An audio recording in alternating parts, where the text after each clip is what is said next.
Mtu mmoja akasimama na akasema,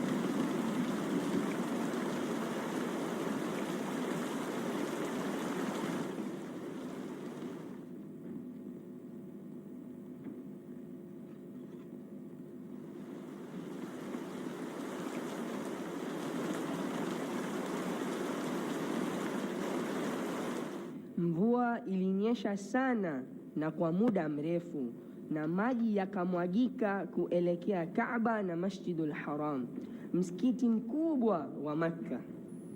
Kaaba ilikuwa katika sehemu ya chini ya Makka, ilikuwa imeharibika na maji, kwa hivyo ukarabati ulianzishwa.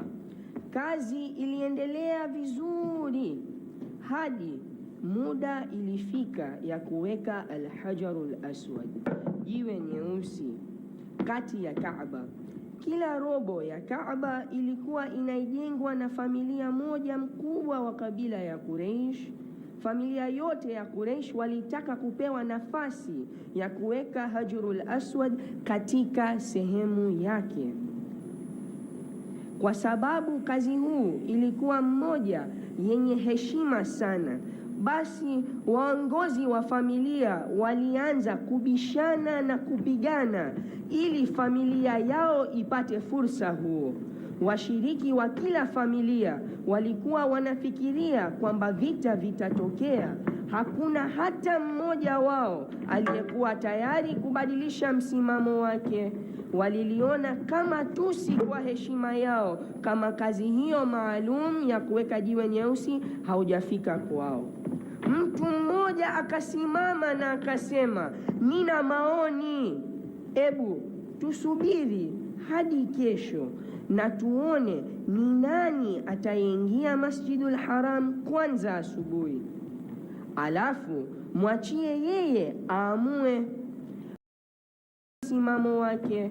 Waliliona kama tusi kwa heshima yao, kama kazi hiyo maalum ya kuweka jiwe nyeusi haujafika kwao.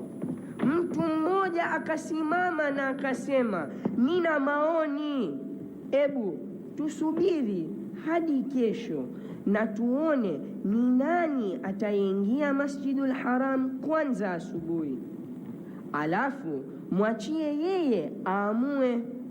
Baada ya muda kidogo, wote walikubali, na hivyo wakatoka kutoka msikiti kwenda nyumbani kwao.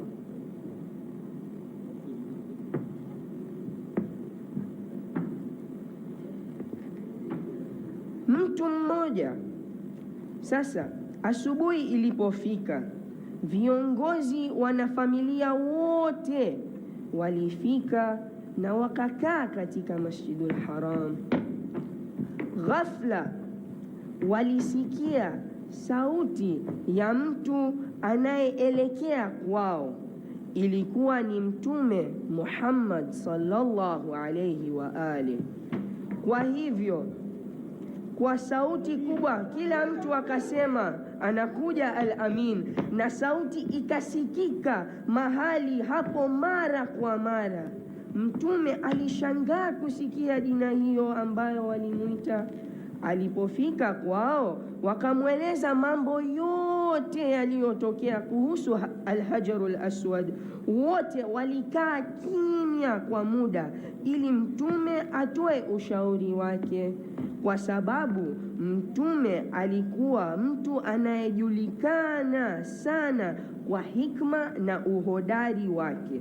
Kila mtu alifikiria kama familia ya Mtume itapendelewa, lakini Mtume Muhammad akachukua abaa lake chini na akaweka, amechukua Hajarul Aswad na kuliweka katikati ya abaa yake, alafu akasema mkuu wa kila familia achukue kona moja ya abaa na tutainua pamoja.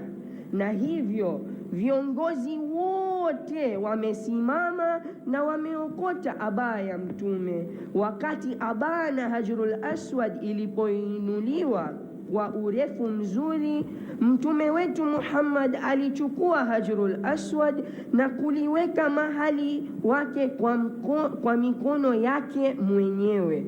Hakuna aliyejisikia vibaya, na hivyo Mtume ameleta umoja katika familia ya Quraysh. Wandugu zangu wote, takbir, takbir, takbir. Sasa tunatakiwa tuelewe kitu kimoja hapo. Hadithi nzuri iliyoonyeshwa na wanafunzi wa madrasa ya Husaini Madrasa ni muhimu sana. Inatufundisha jinsi na